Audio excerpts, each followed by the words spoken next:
So I say welcome to this session. It's the session for World Religion Week at RCN in November 2022. And we are going to have the privilege to listen to Swami Medhananda, who's going to give us a lecture and answer questions about Sri Ramakrishna's religious pluralism as contrasted with the religious pluralism of John Hick. And Swami Medhananda is a monk of the Ramakrishna order and senior research fellow in philosophy at the Vedanta Society of Southern California in Hollywood. He also serves as Hindu religious director at the University of Southern California and as section editor for the International Journal of Hindu Studies, overseeing submissions in Hindu and cross-cultural philosophy of religion. I will leave my presentation there, but welcome. We say a warm welcome to Swami Medhananda and ask you to proceed with your lecture, and then we look forward to interact with you by asking questions. Thanks a lot, Dan, for inviting me, and thank you all for attending today's discussion. So let me begin. I'm going to use a PowerPoint presentation. So can you all see it? Can you nod or something? Yes? Okay, great. Very good. All right, John Hick's Vedāntic Road Not Taken, bringing Sri Ramakrishna into dialogue with John Hick.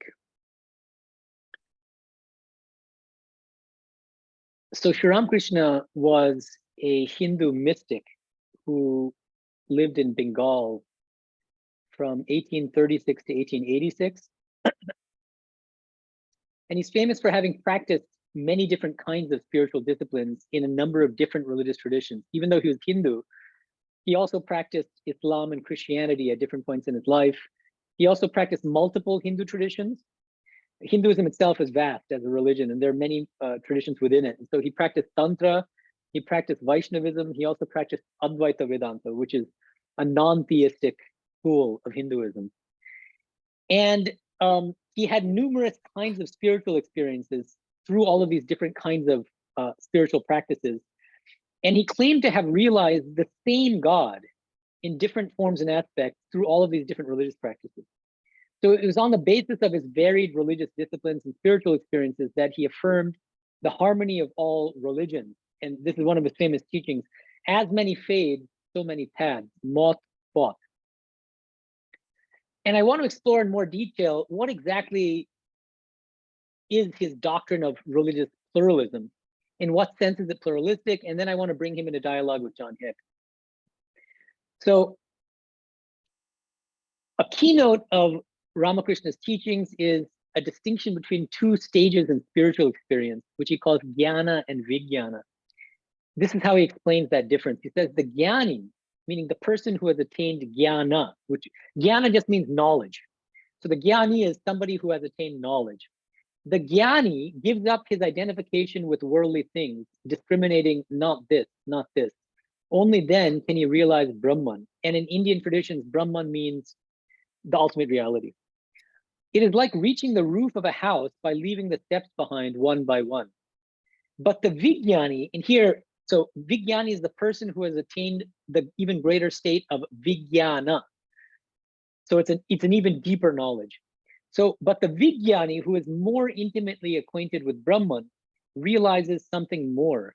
He realizes that the steps are made of the same materials as the roof: bricks, lime, and brick dust. That which is realized as Brahman through the eliminating process of not this, is then found to have become the universe and all its living beings. The vijnani sees that the reality, which is impersonal, nirguna, is also personal, saguna. Please keep in mind these terms, nirguna and saguna, because it'll come up again when we talk about Hick. Hick uses the same language because he was familiar with some Hindu tradition. So the vijnani sees that the reality which is impersonal, nirguna, is also personal, saguna. This is known as vijnana. So this even deeper knowledge is called vijnana. And Sri Ramakrishna claimed to have attained both the stages of jnana and vijnana. He had these two different kinds of spiritual experience. So according to Ramakrishna, the jnani is the traditional Advaita Vedantin who attains spiritual realization of the impersonal, non-dual Brahman through the practice of what's called Jnana Yoga in Hindu traditions. It means the path of knowledge. The The Vijnani first attains the state of jnana, but he also goes beyond the Advaita Jnani by realizing that Brahman is not only impersonal, nirguna, but also personal, saguna. And so one of his common teachings is the following. He says, Ramakrishna says, when God is actionless or inactive, the Bengali term here is nishkriya, then I call God Brahman. When that same God creates, preserves, and destroys, I call God Shakti. Wow. Okay, so the same God has both static and dynamic aspects. That's Ramakrishna's position. And they're both equally real. So, and while the Jnani dismisses the universe as a framework of illusion, the Vijnani embraces the universe as a mansion of mirth, as a real manifestation of God. So this is not as relevant as the teachings about God, because we're not talking about the status of the world here. Now, before we go any more deeply into the pluralistic views of Ramakrishna and Hick, I think it's useful to just put on the table a rough definition of the three main paradigms for understanding religious diversity. I think Dan mentioned to me that Alan Race actually came to Norway and gave a speech. So many of you are probably familiar with this, but I just want, the thing is, different scholars have defined these terms in different ways. And so I just want to put my cards on the table and explain, for the purposes of this talk, how I define these terms, just so we're all on the same page. So exclusivism. Only one religion leads to salvation, while all other religions fail to lead to salvation. An example of an exclusivist would be Karl Barth, a Christian theologian, a Protestant theologian. Inclusivism is the view that only one religion leads directly to salvation, but other religions lead indirectly to salvation or afford lesser forms of salvation. So my religion is the highest or the best. Other religions are not wrong or hopeless, but they're lower than mine. They're kind of lower stages on the way to my religion. This is inclusivism. It's embodied, for instance, in the Catholic tradition by Karl Rahner, who claimed that non-Christians were so-called anonymous Christians. So even Hindus or Muslims were anonymous Christians. They're Christians without knowing it. They're unconscious Christians. So implying that Christianity is the highest, but other religions are not wrong. By the grace of Christ, everybody will be saved, but in an indirect way if you're not Christian. And from the Hindu side, the tradition of Advaita Vedanta, I would argue, is another form of religious inclusivism, because they claim that their own philosophy is the highest. So this non-dual standpoint is the highest, but other religions are not completely wrong, but they're kind of stepping stones on the way to the highest position of Advaita. So other religions can help you to purify your mind, make you eligible to practice the highest path of Advaita, but that's as far as it can take you. And finally, we get pluralism. This is the view that multiple religions, and notice the word multiple here, not all religions. So there's a difference here. So Perry Schmidt-Leukel is good on this. He says that it's not really plausible to claim that all religions equally lead to salvation, because there could be some really out there religions which are not very effective, right? So, but multiple religions, which means more than one. Multiple religions equally lead to salvation. They're equally equipped to take us to the goal of salvation. On the Western side, thinkers like John Hick and Paul Knitter defend forms of religious pluralism. And on the Hindu side, I will try to show that Ramakrishna defended a really unique form of religious pluralism, which overlaps in many significant respects with John Hick's, but also differs from John Hick in certain salient respects. And I want to point out both the similarities and the differences. So back to Ramakrishna. In what sense is he a religious pluralist? I argue that he defends a religious pluralism on the basis of his spiritual state of vijnana. So remember that according to the vijnani, the person who has attained the state of vijnana, God is directly experienced not only as personal, meaning saguna, but also impersonal. The personal and the impersonal gods are just different aspects of the same infinite divine reality. And that ontology of the impersonal, personal, infinite reality serves as the basis of his religious pluralism. One of my favorite teachings is the following: God is infinite and the paths to God are infinite. It's because God is infinite and both personal and impersonal that there are also correspondingly infinite paths to that infinite God, right? And he uses the parable of a chameleon to illustrate the harmony of all religions from the standpoint of the spiritual state of vijnana. So this is the parable of the chameleon. Once a man entered a forest and saw a small animal on a tree. He came back and told another man that he had seen a creature of a beautiful red color on a certain tree. The second man replied, when I went into the forest, I also saw that animal, but why do you call it red? It is green. Another man who was present contradicted them both and insisted that it was yellow. Presently, others arrived and contended that it was gray, violet, blue, and so forth and so on. At last, they started quarreling among themselves. To settle the dispute, they all went to the tree. They saw a man sitting under it, under the tree. So this is kind of a weird guy who lives under the tree. On being asked, he replied, yes, I live under this tree and I know the animal very well. All your descriptions are true. Sometimes it appears red, sometimes yellow, and at other times blue, violet, gray, and so forth. It is a chameleon, and sometimes it has no color at all. Now it has a color, and now it has none. And then Sri Ramakrishna draws the moral of this parable. In like manner, one who constantly thinks of God can know God's real nature. That person alone knows that God reveals himself to seekers in various forms and aspects. God is personal as well as impersonal. Only the man who lives under the tree knows that the chameleon can appear in various colors, and he knows further that the animal at times has no color at all. It is the others who suffer from the agony of futile argument. Now, I want to bring your attention to two aspects of this parable. The first is that this chameleon, assuming different colors, blue, violet, gray, red, yellow, correspond to different forms of the personal God. So you can, like the yellow chameleon could be Christ, the violet one could be Krishna, the gray one could be Shiva, etc., etc. The colorless chameleon corresponds to Nirguna Brahman, which means the attributeless, impersonal Brahman. The same God, but in its impersonal aspect. And whereas most of these people only see the chameleon in one color or one state, either as colorless or as a particular color, there's one unique individual who sees the chameleon in multiple colors and sometimes as colorless. That's the person who lives under the tree. That person corresponds to Sri Ramakrishna's Vidyani, the person who has attained this really unique spiritual state of what he calls Vijnana, who has had the direct spiritual experience of God, not only as different personal forms of God, like as Christ, as Allah, as Krishna, as Shiva, but also he has realized the impersonal aspect of God as non-dual pure consciousness, as his essence.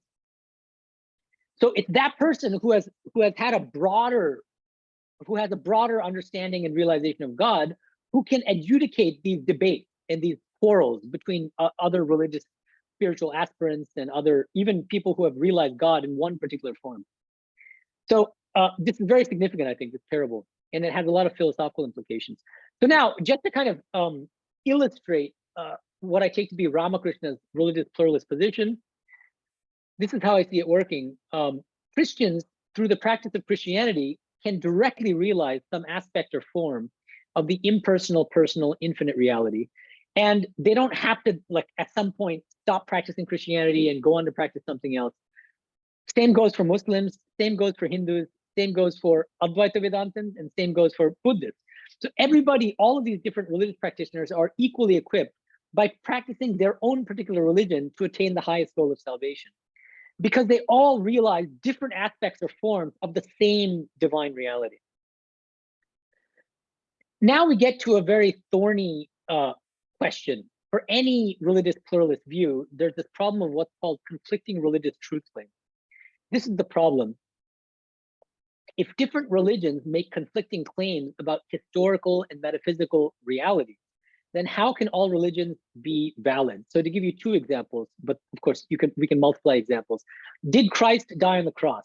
Christians say yes, Muslims say no. This is a simple example. So if both Christianity and Islam are true, then we seem to be committed to the contradiction that Christ did die on the cross and that Christ did not die on the cross. Another question, is reincarnation true?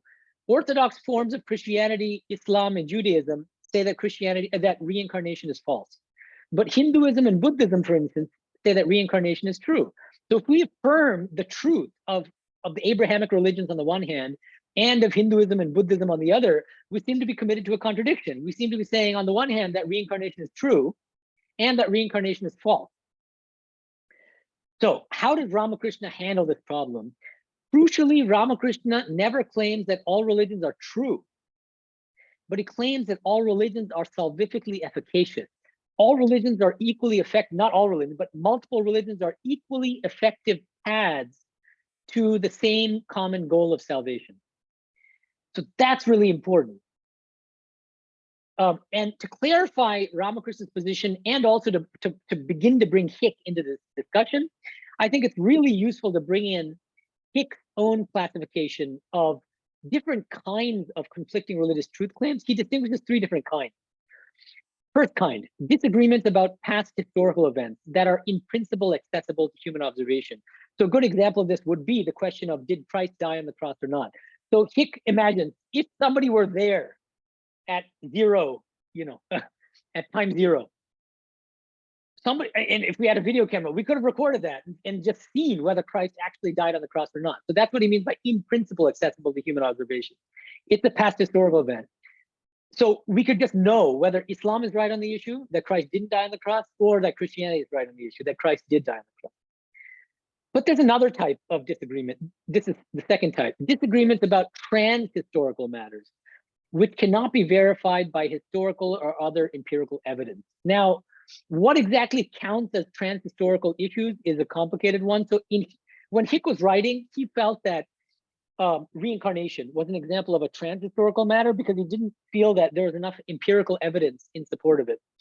I think things have changed now, which I don't know whether he would have changed his view, but there are people like Jim Tucker and Ian Stevenson who have produced a pretty impressive set of data regarding empirical evidence for reincarnation. That's not meant to convince everybody, but it's certainly, the evidence is mounting. So in any case, but this is a second type of disagreement. These are things that can't be verified through empirical evidence or through empirical investigation. And finally, there's a third type of disagreement. These are disagreements about ultimate questions, such as the nature of ultimate reality. So what exactly is the nature of God or the ultimate? And I think it's useful to separate these three different types out and look at how does Ramakrishna and how does Hick handle disagreements at all three of these levels. So let's first talk about the first two, disagreements about historical and trans-historical matters. I think Ramakrishna is fundamentally in agreement with Hick on how he handles these two different types of matters. He claims that both historical and trans-historical doctrines are not soteriologically vital. This is actually Hick's language. Hick uses exactly this language. They are not necessary for salvation. So this is what Ramakrishna says about these kinds of doctrines. That yearning for God, vyakulata, is the whole thing. Whatever path you follow, whether you are a Hindu, a Muslim, a Christian, a Shakta, a Vaishnava, or a Brahmo, these are all different Hindu traditions. The vital point is yearning. God is our inner guide. It doesn't matter if you take a wrong path, only you must be restless for him. God himself will put you on the right path. Besides, there are errors in all paths. Everyone thinks his watch is right. But as a matter of fact, no watch is absolutely right, but that doesn't hamper one's work. So I think this watch analogy is really useful. Everybody's wearing a watch, just imagine. Everybody thinks my watch tells the perfect time. Nowadays with GPS and all that, I think it almost does tell the perfect time. That's a separate issue. In his time, watches were not very accurate. So he claimed that there's not a single religion in the world that has 100% monopoly on the truth. No religion gets it 100% right. Every religion has some mistakes. But then he adds, very importantly, that even the mistakes in a religion don't detract from the salvific efficacy of that religion, its ability to afford salvation. That's the crucial thing. A religion doesn't have to be 100% right for it to be salvifically efficacious. And I think Hick held a very similar view. So so just imagine, with regard to the historical question, did Christ die on the cross? There has to be a fact of the matter. Either Christ died on the cross or he didn't die on the cross. If Christ did die on the cross, Islam is wrong on the issue. If Christ didn't die on the cross, then Christianity is wrong on the issue. But Ramakrishna's stance, and I think Hick's stance, is that it doesn't matter. Whether Christ died on the cross or not, that doesn't actually prevent Christianity or Islam from being an effective path to salvation. That's the crucial thing. Now, I think that Ramakrishna and Hick actually adopt quite a different stance on the third type of disagreement, which is disagreements about the nature of ultimate reality. And here I think Ramakrishna deviates from Hick in a significant way. I'm going to get to Hick's stance later, but I want to first explain Ramakrishna's stance. From the standpoint of Ramakrishna's philosophy based on Vijnana, the spiritual state of Vijnana, religious truth claims about the ultimate reality are complementary rather than conflicting. What appear to be conflicting claims about ultimate reality turn out to be complementary. And he uses this famous parable of the blind man and the elephant to illustrate the complementarity of different religions. Every religion captures a unique aspect or form of the same impersonal, personal, infinite reality, but no religion captures the whole of the infinite reality. So this is the blind man and the elephant parable.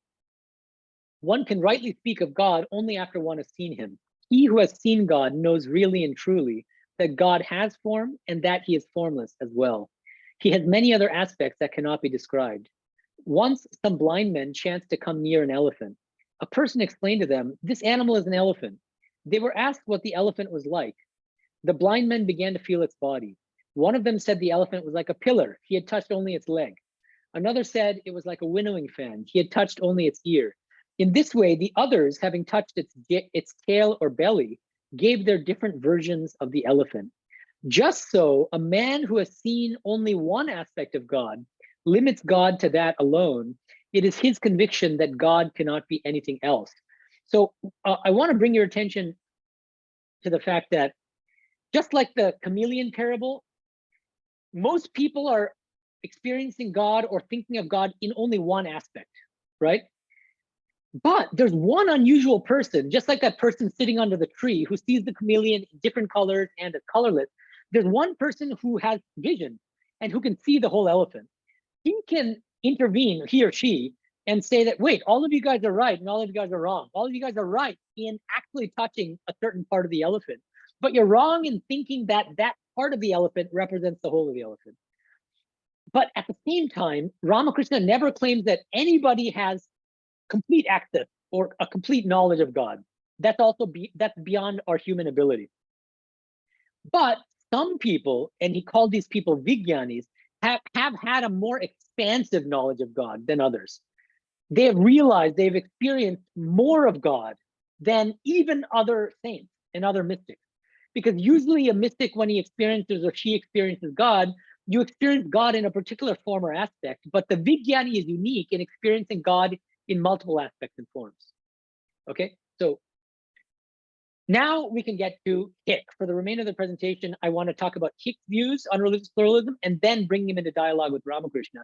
So this stuff is very controversial. So the controversy begins here.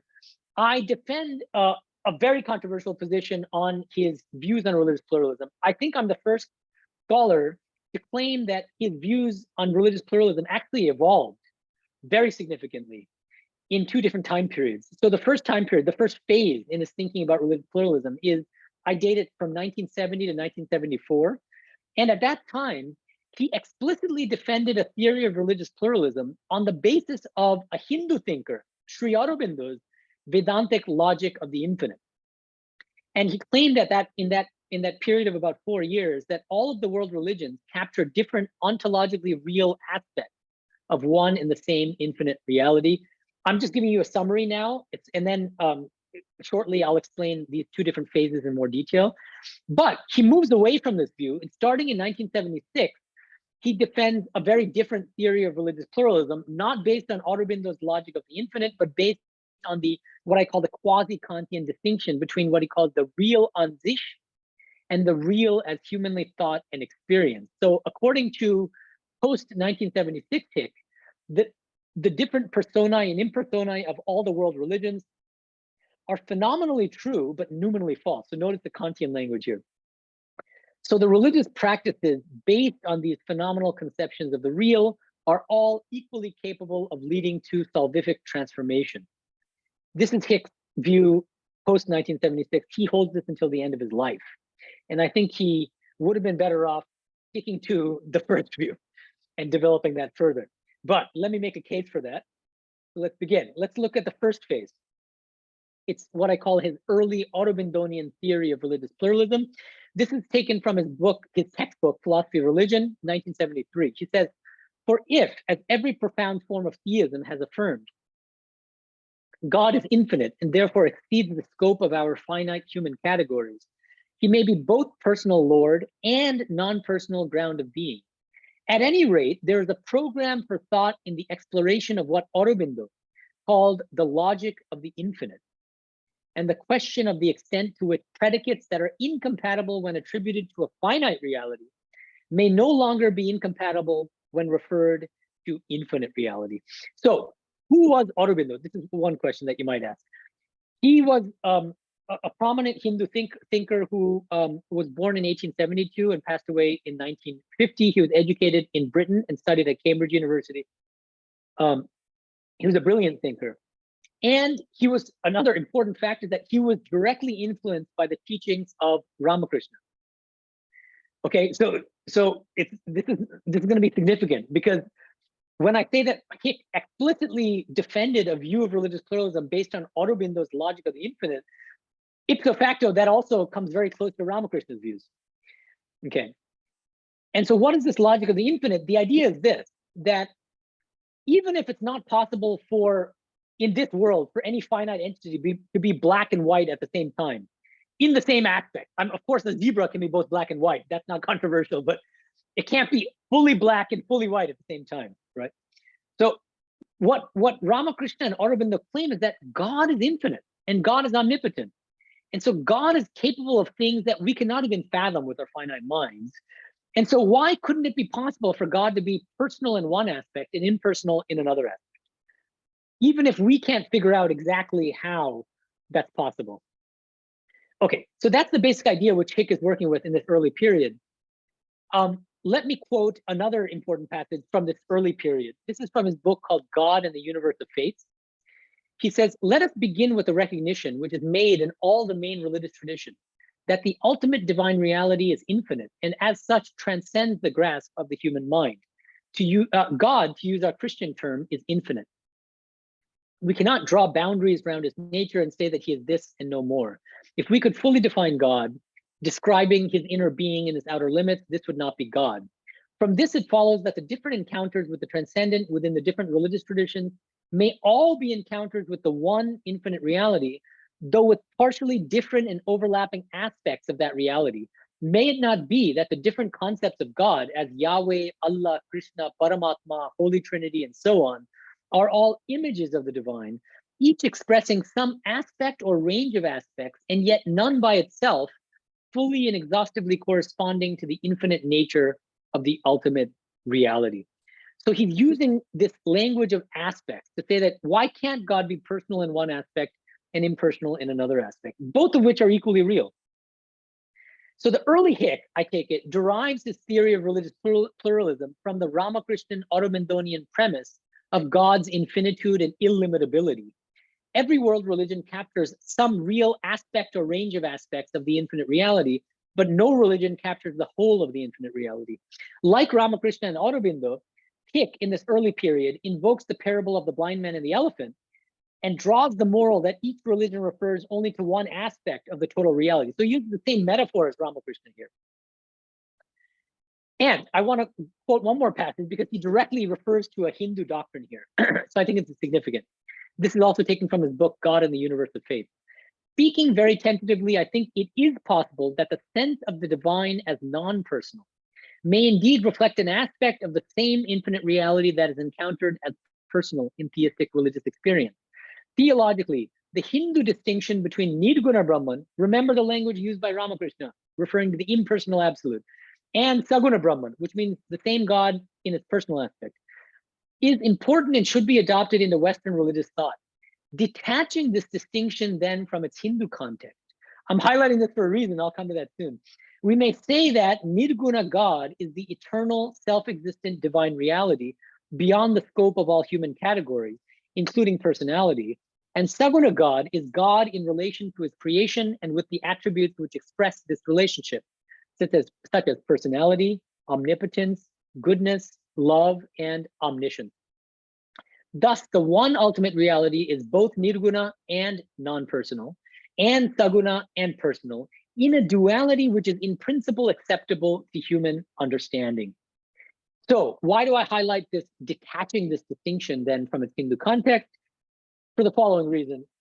Like Ramakrishna and Aurobindo, the early Hick maintains that personal and non-personal conceptions of the ultimate reality correspond to different real aspects of the same infinite reality. However, while the early Hick explicitly appealed to Aurobindo's logic of the infinite, he read some of Aurobindo's work. He didn't have a clear understanding of the broader non-sectarian Vedāntic philosophy within which Aurobindo's logic of the infinite was embedded. As a result, the early Hick failed to recognize the deep philosophical affinities between his own theory of religious pluralism and non-sectarian Vedanta.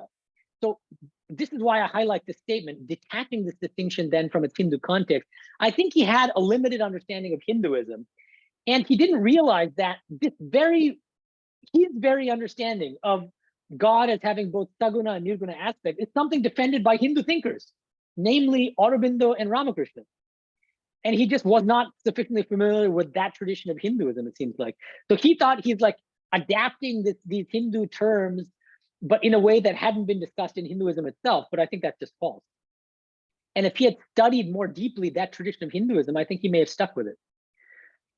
So coming to the last point on this slide, I think it was Hick's impoverished understanding of Vedanta in the different traditions within Vedanta may even help explain why he soon went on to abandon his early pluralist theory based on Aurobindo's logic of the infinite in favor of his now well-known quasi-Kantian theory of religious pluralism. So what is this quasi-Kantian theory? This is what he defends starting in 1976. By 1976, he abandons his Aurobindonian theory of religious pluralism in favor of a quasi-Kantian theory.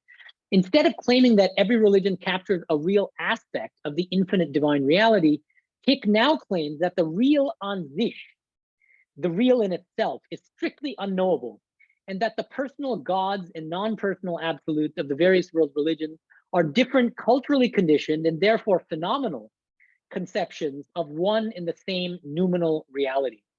So Hick claims that the unknowable real an sich enjoys a different ontological status from the object of worship of all the world religions. While he grants empirical reality to the various religious absolutes, he accords full-blown ontological reality only to the real an sich. So what is the status of Christ or of Krishna or of Allah or of pure consciousness? All empirically true, but all nominally false. This seems to be Hick's mature view.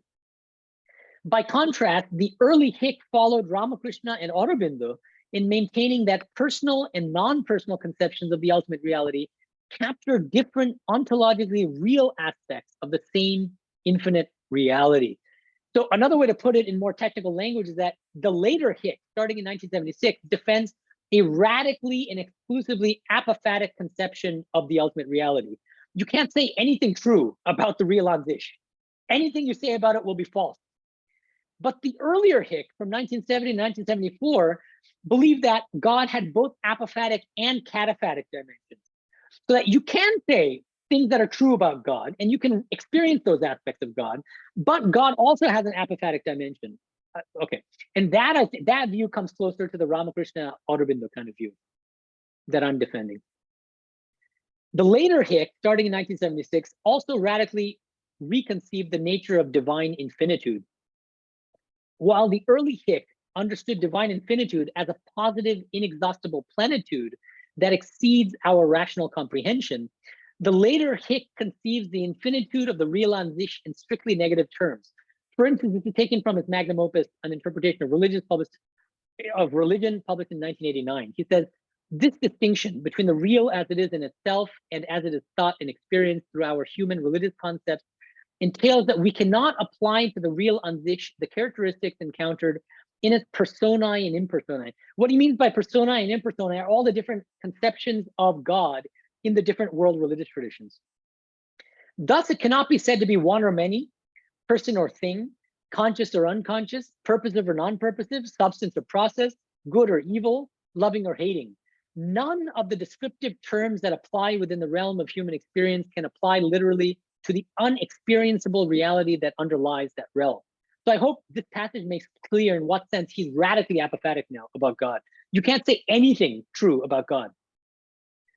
While the early Hick adopted the non-sectarian Vedāntic position of Ramakrishna and Aurobindo, which is that the infinite reality is both personal and non-personal in different aspects, the later Hick maintains that the noumenal real Andish is neither personal nor non-personal. So Ramakrishna and Aurobindo adopt a kind of both and understanding of God, and Hick defends a neither nor conception of God. As the later Hick puts it, the real Andish, quote, is unlimited and therefore may not be equated without remainder with anything that can be humanly experienced and defined. Unlimitedness or infinity is a negative concept, the denial of limitation, but you cannot say anything true about it in positive terms. By conceiving divine infinity as a negative concept, the later Hick, this is where my criticism begins, the later Hick sets up an ontological gulf between the real Andish and the various human experiences of the real. So none of us can actually experience the ultimate reality. That seems to be Hick's mature view. Now, let me try to explore how we can begin to point out limitations and weaknesses in Hick's later view of religious pluralism from the standpoint of Ramakrishna and Aurobindo. I think that Ramakrishna and the later Hick part ways in their respective strategies for resolving that third type of conflicting truth claim, which is conflicting truth claims about the ultimate reality. According to the later Hick, the personal and non-personal ultimates taught by the world religions are different phenomenal manifestations of the same unknowable real Andish. And according to the later Hick, since the various religious conceptions of the ultimate reality have only phenomenal status, they're only empirically real, they do not pick out any real feature or aspect of the noumenal real itself. Ramakrishna, in stark contrast to Hick, maintains that both personal and non-personal conceptions of the divine reality capture different ontologically real aspects of one and the same infinite reality. So while the later Hick maintains that the real Andish is neither personal nor impersonal, Ramakrishna and Aurobindo hold that the infinite reality is both personal and impersonal and much more besides. Ramakrishna then, I think, would have rejected the later Hick's quasi-Kantian view in favor of the earlier Hick's Aurobindonian view that the infinite God is both personal Lord and non-personal ground of being. This is a direct quotation from Hick's own early work. While the later Hick quasi-Kantian pluralist doctrine fixes an ontological gulf between the real Andish and the different phenomenal conceptions of the real, the non-sectarian Vedāntic models of Ramakrishna and the early Hick and of Aurobindo grant full-blown ontological reality to the ultimates of the various religions. Indeed, I will argue that the Achilles heel of the later Hick theory of religious pluralism is precisely the quasi-Kantian ontology at its basis. In particular, I want to identify three major weaknesses in the later Hick's pluralism, which make it much less philosophically attractive than the pluralist models of Ramakrishna and the earlier Hick. Objection one, the later Hick quasi-Kantian religious pluralism fails to take at face value many of the central truth claims of the world religions. By downgrading the personal and non-personal ultimates of the various religions to merely phenomenal status, to the status of only having empirical reality, but not ontological reality, Hick does violence to the self-understanding of most religious practitioners who believe in the literal reality, the ultimate reality of their respective ultimates. As George Mavrodis, an important philosopher, puts it, Hick's view suggests that almost all of the world's religious believers are wildly mistaken about the objects of their worship and adoration. But Hick anticipates this objection when he says that these divine personae and metaphysical impersonae are not illusory, but are empirically, that is experientially real as authentic manifestations of the real. But I think that this is kind of beside the point. I think Mavrodis' point is that most religious believers take their respective ultimates to be not only empirically real, but also ontologically real, while Hick takes all such religious ultimates to be ontologically false. Hick tries to downplay the ontological falsity of religious ultimates by strategically using the language of manifestation. You'll find that his books are strewn with the language of manifestation. As Hick puts it in one place, the different objects of worship and foci of contemplation are different manifestations of the ineffable real in itself. And Hick's language of manifestation, I think he used it very strategically, to imply an ontological continuity between the noumenal real, the real an sich, and its various phenomenal manifestations, thereby lending a veneer of objective reality to the religious ultimates. But his quasi-Kantian framework emphatically denies any ontological continuity between the noumenal and the phenomenal. According to Hick, the various attributes ascribed by religions to the ultimate reality, far from corresponding to objective aspects of the noumenal real, are nothing but subjective category analogs contributed by the human mind. So they're just subjective projections in a way. Hence, Hick's repeated assertion that the divine personae and impersonae are, quote, manifestations of the real an sich is, I think, profoundly misleading, since his quasi-Kantian ontology precludes the very possibility of divine manifestation, because that kind of ontology really fixes a kind of ontological gap or discontinuity between the real an sich and the different religious ultimates. In stark contrast to Hick's quasi-Kantian model, Ramakrishna's Vijnana-based religious pluralism accommodates the possibility of what I consider to be genuine divine manifestation. As Ramakrishna puts it, God manifests himself to seekers in various forms and aspects. For Ramakrishna, then, the personal and non-personal ultimates of the various world religions are ontologically real manifestations of one and the same infinite divine reality. By contrast, the later Hick takes these religious ultimates to be empirically real but ontologically false. Moreover, while Hick notoriously claims that the Christian doctrine of Christ as a divine incarnation is only, quote, mythologically but not literally true, Ramakrishna accepts the ultimate reality of numerous divine incarnations, including Buddha, Christ, Rama, Krishna, and Chaitanya. So I think that's a major advantage of Ramakrishna's pluralism over Hick. Second objection from Ramakrishna's standpoint, the later Hick does not justify adequately his assumption that the ultimate reality cannot be both personal and non-personal at the same time. So in other words, he was too quick to abandon his earlier view, basically. I don't think he did it with sufficient justification. For the later Hick, the most plausible way to account for the mutually exclusive attributes ascribed to the ultimate reality, so God is both personal and impersonal, is to treat them as subjective contributions of the human mind rather than as objective attributes of the ultimate reality. So he conceives the real an sich in strictly negative terms as the noumenal real, to which none of these attributes apply. So you can't say about the real an sich that it's either personal or non-personal, that it's conscious or non-conscious, etc. However, as philosophers like William Alston and Jerome Gelman have argued, Hick is too quick to assume that the ultimate reality cannot be personal and non-personal at the same time. So to give you an example, this is a quotation from Jerome Gelman's book, Experience of God and the Rationality of Theistic Belief. He says, the idea is not that God actually possesses contradictory attributes. Rather, the idea is that out of God's inexhaustible plenitude, he has the innate power to appear as either personal or as impersonal. Or to put it differently, God has an aspect which is personal and an aspect which is impersonal. Out of the plenitude can emerge either of these aspects in the absence of the other.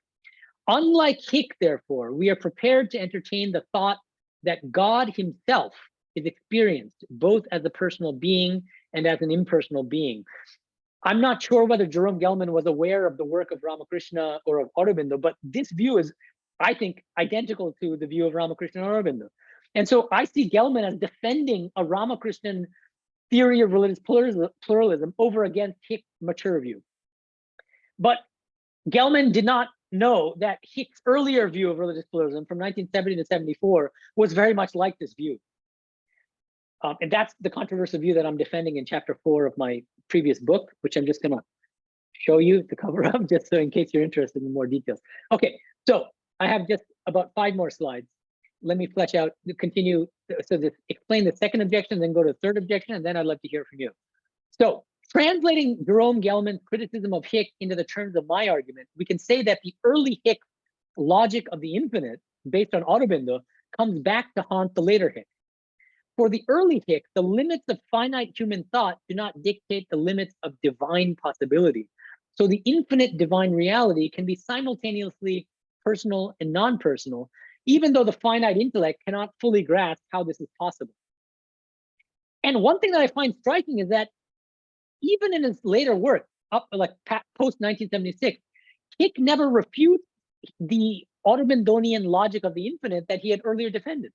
So it seems to me that it remains a live option, even from Hick's standpoint, because Hick never shows what's wrong with that logic of the infinite. And now finally, the third objection. While Hick's quasi-Kantian pluralist theory upholds the equal salvific efficacy of all the major world religions, it does not accommodate the possibility of actively learning from religious traditions other than one's own. Just before you guys came on into the conversation, Dan was mentioning that David Cheatham had participated in a previous meeting and that he had a debate with Perry Schmidt-Leukel about this very issue. And I think David's position was that Hick's theory of religious pluralism forecloses the possibility of actually learning from other religious traditions. So I think I'm defending a position that's similar to David Cheatham's in this respect. But from Ramakrishna's standpoint, for the later Hick, none of the various religious conceptions of the ultimate reality correspond to ontologically real aspects of the real an sich. So the world religions are not in any meaningful sense complementary. So by exposing ourselves to other religious traditions, according to Hick, we learn at best about the background cultural assumptions informing different religious conceptions of the ultimate reality, but we do not learn anything about the ultimate reality itself, because none of us know anything about the ultimate reality by definition, according to the later Hick.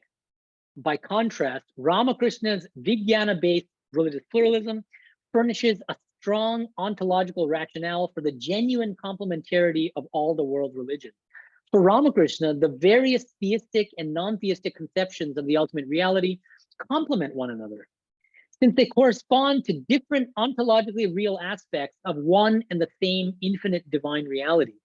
So religious practitioners can gain deeper and more comprehensive insight into the inexhaustible nature of the infinite reality by learning from religious faiths other than their own. Therefore, Ramakrishna's religious pluralism provides, I think, much greater scope for fruitful interreligious dialogue than Hick's quasi-Kantian model. Interestingly, so just to sum up my main argument, Hick's own early crypto-Vedāntic theory of religious pluralism, which he defended from 1970 to 1974, contained the rudiments of a more robustly pluralistic account of religious diversity than his later post-1976 quasi-Kantian religious pluralism. And this is my speculative suggestion. Had Hick developed his promising early theory along Ramakrishnan lines, he might have ended up with a more viable model of religious pluralism than the problematic quasi-Kantian one for which he is now famous and for which he is often criticized. Perhaps the Vedāntic road not taken by Hick is the road he should have taken, or at the very least, more fully explored. If you're interested in a more in-depth discussion in defense of Ramakrishna's pluralism in relation to John Hick, please look at chapters 3 and 4 of my book, Infinite Paths to Infinite Reality, Sri Ramakrishna and Cross-Cultural Philosophy of Religion, published by Oxford University Press in 2018. Thank you so much, and I'd love to hear from you now. Thank you so much for that fantastic presentation. And please, if you have any question, raise your hand. And I also have questions, but it would be great if you started, any of you. And any questions are welcome. So 3 people have their hands up, I guess, right? It was either that or they were applauding your presentation. So any questions that you have for Swami?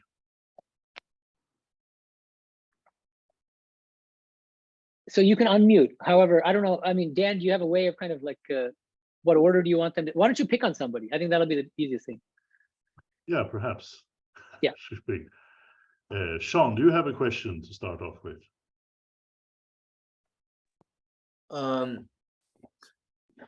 Like I think I'm still digesting, but yeah, I think first of all, thank you so much for the very wonderful presentation.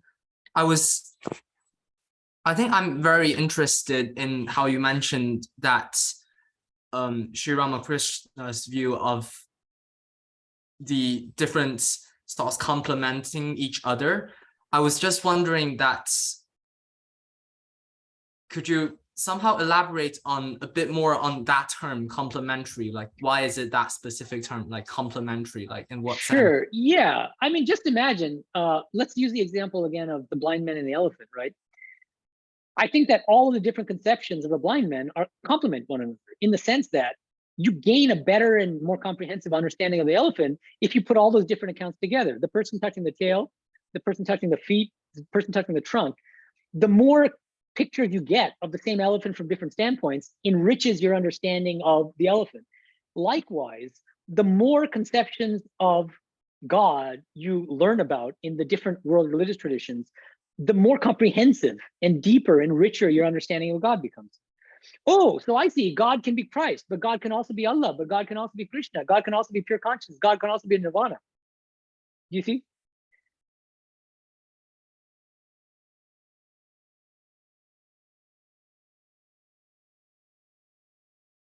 Yes, can I just ask a question a little bit sort of connected to that? So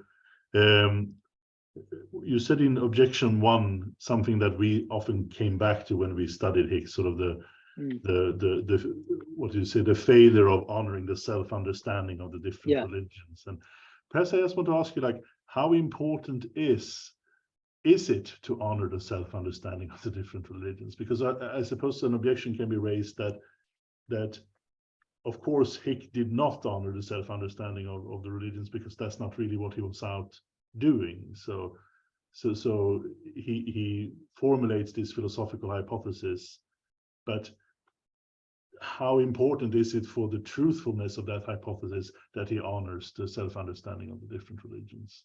Yeah, I think that's an important question, but here's the way I'd put it. I mean, I think there are varying degrees of honoring the self-understanding of world religions, and that I think it's too excessively revisionary, and that at the very least, I think what he needs for a theory of religious pluralism to be plausible, at least you need to grant ontological reality to what these religious practitioners cherish.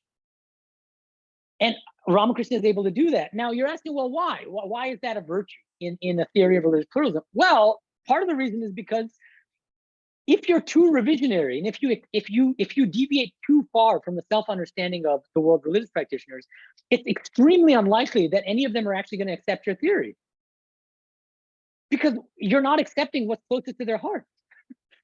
I mean, that would be a short answer, but I think one of John Hick's sons, Peter Hick, he spoke at the conference, and he said that he almost never met anyone who agreed with his father. That was No, but one thing I'll add is that there are other aspects of the self-understanding of the world religious practitioners that I think I would be happy to override, and which I think Ramakrishna does. To give you one important example is exclusivism and fanaticism. I mean, many of the world's religious practitioners think that their religion is right, other religions are wrong, and they even bomb, the temples of other religions and kill people in the name of religious fanaticism. And I think Ramakrishna will say, you guys are 100% wrong in thinking that only your religion is true, or that only your religion has a monopoly on salvation. But I think that's a point where Ramakrishna and Hick would happily disagree with the self-understanding of the world religions. But I don't think there's anything problematic about that. I think we should stand against fanaticism and violence of all forms. Yeah, thanks. Vera, you have a question. Yes. So first of all, thank you so much. It was really interesting to hear. Thanks. I was just wondering, with regards to more the, let's say, empirical aspects of religion, like let's take the crucifixion of Christ, right? If one, like hypothetically within religion, is verified or believed to be verified to be true, right? And it turns out that yes, Christ was like crucified, then wouldn't that in a sense also lead to the belief that that religion carries more truth or greater truth about God than other religions, or put them on unequal, more like of an inclusivist view in that case, I'm guessing. Yeah, I mean, that's one view. I just think that it need not be the case. I mean, I think that it's also possible that even if it's true that Christ died on the cross, that even if Muslims get it wrong and that Christ actually did die on the cross and that the Quran is wrong about that. But remember, in the Quran, they accept Jesus as a prophet, but not as God. But that doesn't actually, just because they don't accept Christ as God, but neither does, there are many religions. I'm not sure that Jews accept Christ as God, right? Or at least most of them. But that doesn't handicap those non-Christian religions in terms of salvific efficacy. And Hindus are always tricky to handle because they love, it's really funny, when Christian missionaries would come to India during British colonial rule, they were ready to convert Hindus to Christianity by saying, you should accept Christ as God. And then Hindus are like, yes, we love Christ as God. And then they're like, they get flustered. They're like, well, what do we? And then Hindus will add, but we also accept Krishna as God and Buddha as God. So Hinduism is always more complicated. So Hindus don't have any problem with Christ as God. And it's ironic that Hick calls himself Christian, but Ramakrishna accepts Christ as literally God in a way that Hick himself never did. Well, not never did, but in his mature period, he never did. He thought it was a myth that Christ was God. Okay, thank you. Thanks. So I think we have time for a couple of more questions, if you're eager. May I have one? Yes, of course. So thank you a lot for taking your time being here. We really appreciate that. My question would be not in relation to John Hick, but more of towards the beginning of your lecture. So you mentioned briefly that there's like a difference between static and active God and personal and impersonal. I would want to hear more about the difference. Yeah, sure. I mean, I think that the teaching of Ramakrishna's that clarifies this idea is the following. I said it once, but I'll just repeat it again. When God is inactive, we can call it Brahman, which is non-dual pure consciousness. And when it's active, when it's creating and destroying the universe and maintaining the universe and ruling the universe, then that same God can be seen in its dynamic aspect. To give you a simple example, can the same human being be a mother and a daughter at the same time and a scientist? Sure, in different capacities, right? So a woman to her daughter is going to be a mother, but that same woman to her mother is going to be a daughter. And that same woman, when she goes to work, is going to be a scientist, if she's a scientist, right? Assuming she's a scientist or a police officer or whatever it is.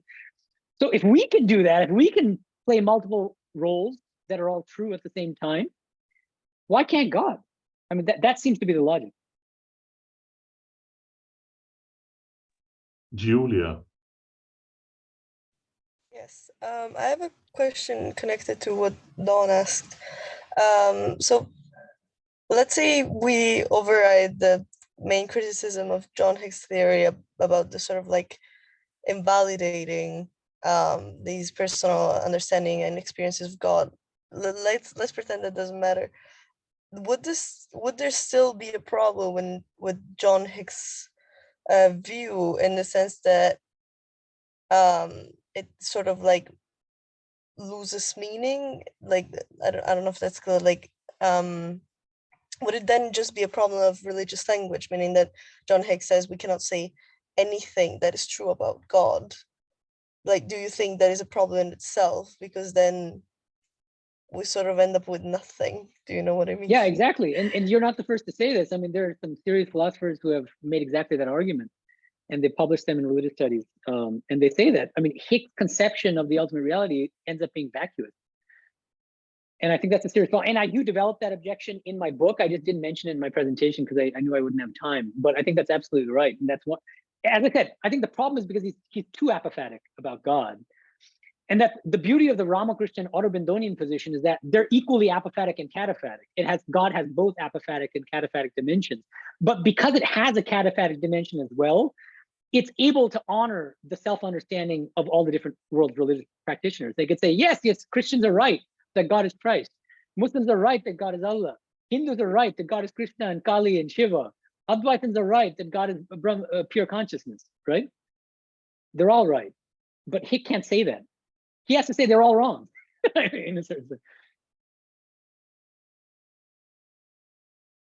So anyone with any final questions? maybe I can just add one more thing, which I didn't have time to talk about, but which I think is significant, but it opens a can of worms that I thought it'll take us too far afield. How does Hick justify his theory of religious pluralism? He calls it an intellectual hypothesis. He says, this is a kind of a thought experiment I'm presenting, and see what sticks. Throw it against the wall and see what. Ramakrishna says, I've actually experienced God in multiple forms and aspects on the basis of his spiritual experiences. And then there's this question of, well, you know, does that lend prima facie plausibility, greater plausibility to Ramakrishna's view? And everything depends on whether we should accept the validity of his spiritual experiences. And so are we willing to grant epistemic value? This is a technical term in philosophy of religion, but if we are willing to grant some degree of epistemic value to spiritual experiences, then other things being equal, Ramakrishna's religious pluralism has more plausibility than Hick's theory of religious pluralism. You know, so for instance, you know, there's one person who's actually been to Russia and come back to the US and said, I know that there's this country, it's this massive country called Russia. And another person is speculating that there might be a country called Russia. Who should we believe? The person who's actually been to Russia, right? So in the same way, there might be more plausibility in a view that's grounded in direct experience than one that is not. I mean, that's just something I want to throw out there. So apparently that triggered some hands here. So just keep it concise now, so that we don't take up Swami's entire day. No, can I just, like, don't correct me if I'm wrong, but I think we sort of talked about the fact that John Hick also bases like a big part of his views and theories on his religious experiences.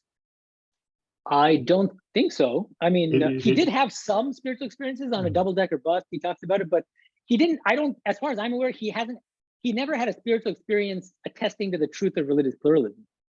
But somebody can correct me if I'm wrong. I read his autobiography and he doesn't have that kind of pluralistic experience. And in fact, there's a quotation which I didn't give, it's in my chapter 4 of my book, but where he explicitly says, I can't claim to have experienced the different aspects of the elephant. I'm only presenting this pluralistic theory as a hypothesis, basically. He mentions a spiritual experience that he has had, but not of course, he explains that in his sort of quasi-Kantian framework. It's a sort of an experience of a transcendental reality. Yeah.